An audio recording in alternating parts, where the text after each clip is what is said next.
જયેશભાઈ પ્રાગજીભાઈ રામાણી, ખેડૂત આગેવાન વીરનગર। આજે 25 તારીખની ઘટના ડીબી પટેલ છાત્રાલયની અંદર જે આતંકવાદી ઢબે જે લુખા તત્વો દ્વારા જે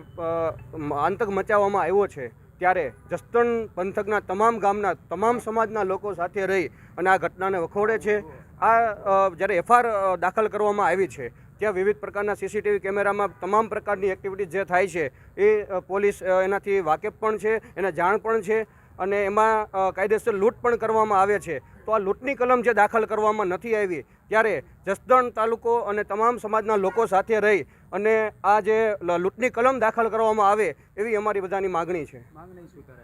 માગણી નહીં સ્વીકારાય તો આગામી દિવસોમાં વીરનગર અને આજુબાજુના તમામ ગામના જસદણ તાલુકાના આગેવાનો, તમામ સમાજ જે છે એનો અવાજ જે ઉઠી રહ્યો છે, તો આ અવાજને અમે આંદોલનના સ્વરૂપે ગાંધી સીધિયા માર્ગે અને જરૂર પડે તો રસ્તા રોકો આંદોલન સાથે રસ્તા ઉપર ઉતરી આવશું।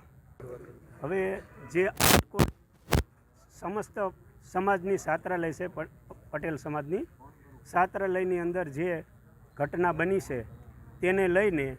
જે કલમો જે ઉમેરવાની હોય એનો જે ઉમેરો થાય અને વ્યવસ્થિત રીતે ગુનેગારોને જે સજા મળે તે માટેના